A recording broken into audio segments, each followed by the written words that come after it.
مجھے اچھا نہیں لگا کہ گزشتہ رات ایک بحری جہاز پر حملہ کیا گیا۔ امریکی صدر کی میڈیا سے گفتگو، کہا کہ 47 سال میں کوئی صدر وہ کام نہیں کر سکا جو میں نے کیے۔ انٹرویو کے دوران صحافی کا صدر ٹرمپ سے سوال، اگر ایران نے معاہدے کی خلاف ورزی کی ہے تو کیا رد عمل دیں گے؟ صدر ٹرمپ نے جواب میں کہا کہ ہماری طرف سے جو رد عمل ہوگا وہ آپ کو پتہ چل جائے گا۔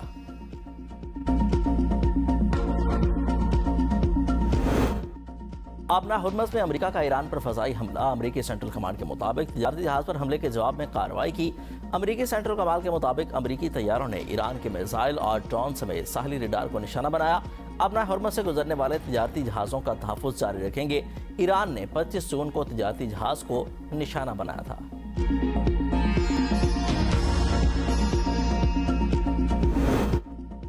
امریکہ کا ایک بار پھر مذاکرات کے دوران ایران پر حملہ۔ ایرانی پارلیمانی کمیٹی کے سربراہ ابراہیم عزیزی کا امریکی حملے پر شدید رد عمل، کہا کہ امریکی صدر جنگ بندی اور مذاکرات کے اصولوں کے پابند نہیں۔ جنگ بندی کی یہ خلاف ورزی امریکہ کے لیے پسپائی اور پشیمانی کا باعث بنے گی۔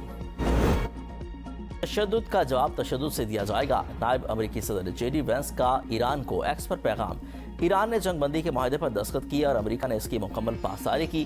اگر ایران کو مفاہمتی یادداشت پر عمل درآمد کے حوالے سے کوئی اختلاف ہے تو وہ بات چیت کے ذریعے مسئلہ حل کرے۔ وزیر خارجہ اسحاق ڈار اور ایرانی وزیر خارجہ عباس عراقچی کے درمیان ٹیلی فونک رابطہ۔ ایرانی میڈیا کے مطابق دونوں رہنماؤں نے خطے کی تازہ ترین سفارتی پیش رفت کا جائزہ لیا۔ خطے میں مستقل امن و استحکام کے لیے قریبی تعاون جاری رکھنے پر اتفاق کیا۔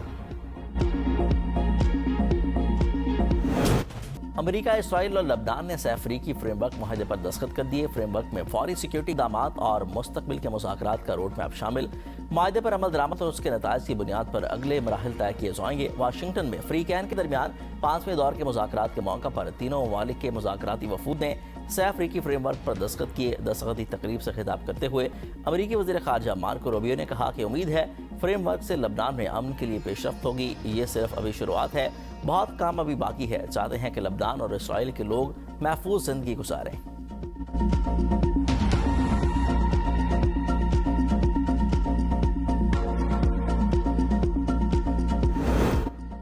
حکومت کا پیٹرول کی قیمت میں تبدیلی نہ کرنے کا فیصلہ۔ پیٹرولیم مصنوعات کی پرانی قیمتیں برقرار رہیں گی۔ پیٹرولیم ڈویژن نے نوٹیفیکیشن جاری کر دیا۔ پیٹرول کی فی لیٹر قیمت 299 روپے 78 پیسے، ڈیزل کی فی لیٹر قیمت 311 روپے 78 پیسے برقرار۔ انٹرنیشنل مارکیٹ میں قیمتوں کی کمی کے باوجود حکومت نے قیمت کم نہ کرنے کا فیصلہ کیا۔ عالمی مارکیٹ میں خام تیل کی قیمتوں میں تقریباً 5% کی کمی ریکارڈ کی گئی۔ آئل مارکیٹنگ کمپنیوں نے گزشتہ دنوں کی حکومتی نمائندوں سے ملاقات کی اور او ایم سیز اور ریفائنریز نے کہا تھا کہ اوگرا نے پریمیم اور اوسط نرخوں کا غلط حساب لگایا ہے، اس لیے ان کو نقصان کا سامنا ہے۔ وزیر اعظم کے سیاسی مشیر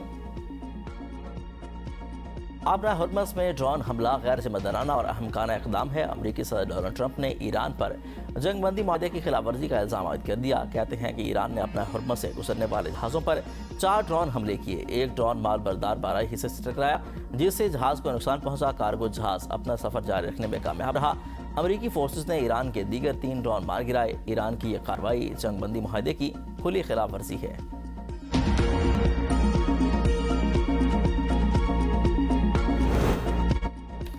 ایران کو اپنے دفاع کا مکمل حق حاصل ہے۔ ایرانی وزارت خارجہ کے ترجمان اسماعیل بقائی کا کہنا ہے کہ امریکہ اور ایران کی کارروائیوں پر خلیجی ممالک کو جواب دہ ہونا چاہیے، کیونکہ خطے میں ہونے والی پیش رفت کے اثرات پورے خطے پر مرتب ہوتے ہیں۔ ایران کی دفاعی صلاحیتیں قومی سلامتی کے تحفظ اور خطے کے استحکام کی ضامن ہیں۔ اپنی دفاعی استعداد کو اسی مقصد کے لیے برقرار رکھے ہوئے ہیں۔ ایران اپنی قومی سلامتی کے تحفظ کے لیے ضروری اقدامات کرنے کا اختیار رکھتا ہے۔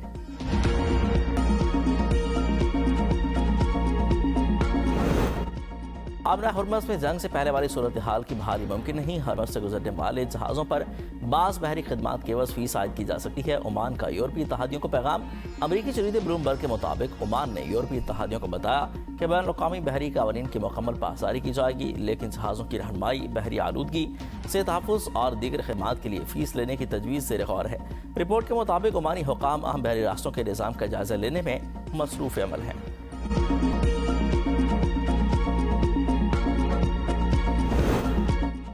متحدہ عرب امارات کا ایران سے معاہدے کی تمام شرائط پر عمل اور آبی گزرگاہوں کا تحفظ یقینی بنانے پر زور۔ ایرانی وزیر خارجہ کی یو اے ای کے ہم منصب سے ٹیلی فونک گفتگو۔ دونوں وزرائے خارجہ نے حالیہ علاقائی پیش رفت پر بات چیت کی۔ آبنہ ہرمز میں آزادانہ آمد و رفت یقینی بنانے کی ضرورت پر بھی بات کی گئی۔ اماراتی وزیر خارجہ نے علاقائی تنازعات کے حل کا بہتر راستہ سفارتکاری اور مذاکرات کو قرار دے دیا۔ کہا کہ ریاستوں کی خود مختاری اور ہمسائیگی کے اصولوں کا احترام کیا جائے۔ بین الاقوامی قانون کی مکمل پاسداری ناگزیر ہے۔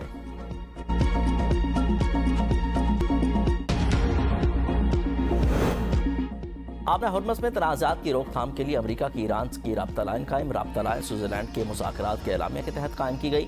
ایرانی نائب وزیر خارجہ قاسم غریب آبادی کا کہنا ہے کہ ہرمز کو متوازی راستوں اور ایران کو نظر انداز کر کے محفوظ نہیں بنایا جا سکتا۔ انتظامی فریم ورک اسلام آباد میمورنڈم کی شق 5 کے مطابق ہونا چاہیے۔ ایسا نہ ہونے کی صورت میں متوازی بحری راستے کی معطلی ناگزیر ہوگی۔ ایرانی سپریم لیڈر کے مشیر علی اکبر ولایتی نے ایکسپر پیغام میں کہا کہ اہم فیصلوں میں ایران کا کردار بنیادی اہمیت رکھتا ہے۔ مغربی طاقتوں نے خطے کو سوائے تباہی اور لوٹ مار کے کچھ نہیں دیا۔ خلیجی ممالک کا آج استحکام صدیوں سے آبنہ ہرمز پر ایران کی نگرانی کا نتیجہ ہے۔ عرب ممالک کو مغربی بیانات پر انحصار نہیں کرنا چاہیے۔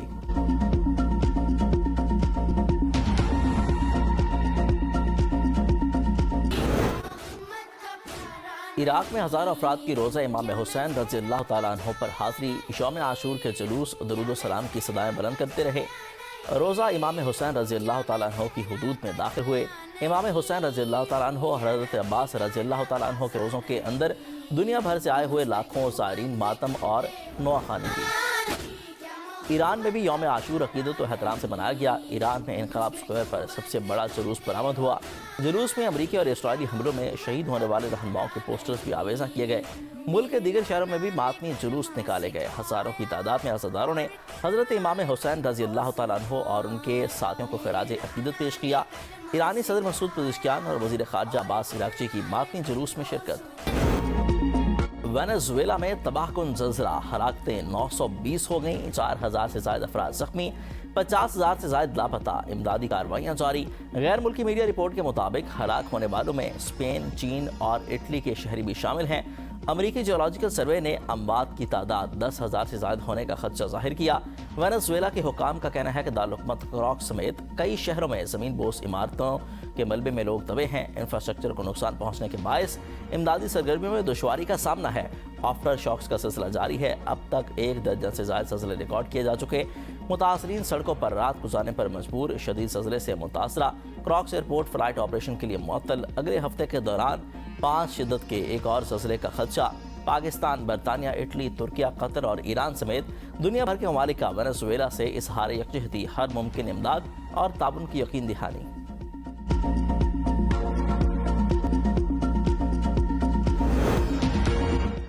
وینزویلا میں زلزلے سے چند لمحے پہلے موبائل الرٹ نے باپ بیٹی کی جان بچا لی۔ الرٹ ملتے ہی باپ اور بیٹی فوراً اپنی بیٹی کو اٹھا کر گھر سے باہر نکل گیا۔ چند ہی لمحوں کے بعد شدید زلزلے کے جھٹکے لگنا شروع ہو گئے۔ گوگل زلزلہ الرٹ سسٹم نے زلزلے سے تقریباً 10 سیکنڈ پہلے وارننگ جاری کی، جس نے ممکنہ طور پر دونوں کی جان بچانے میں اہم کردار ادا کیا۔ بلوچستان میں ایک ہی دن میں تیسرا زلزلہ، ضلع موسیٰ خیل میں 80 سے زائد مکانات جزوی طور پر متاثر، 6 افراد زخمی، کسی جانی نقصان کی اطلاع موصول نہیں ہوئی۔ پی ڈی ایم اے کی امدادی ٹیمیں طبی عملے اور امدادی سامان کے ساتھ متاثرہ علاقوں میں پہنچ گئیں۔ ضلعی انتظامیہ کے مطابق زلزلے سے متاثرہ علاقوں میں نقصانات کا ابتدائی تخمینہ لگانے کا عمل جاری ہے۔ ایرانی حملوں میں شدید نقصان اٹھانے کے بعد امریکہ کا خلیجی ممالک میں موجود اپنے اڈے منتقل کرنے پر غور۔ امریکی اخبار وال اسٹریٹ جرنل کی ایک رپورٹ کے مطابق ایرانی حملوں میں امریکی اڈوں بالخصوص بحرین نیول بیس کو امریکی اطراف سے کہیں زیادہ نقصان پہنچا۔ مستقبل میں ایرانی حملوں سے بچنے کے لیے امریکہ مشرق وسطیٰ میں اپنی فوجی تعیناتی کا ازسر نو جائزہ لے رہا ہے۔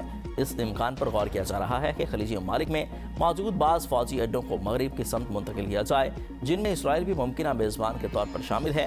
تاہم اس حوالے سے ابھی تک کوئی حتمی فیصلہ نہیں کیا گیا۔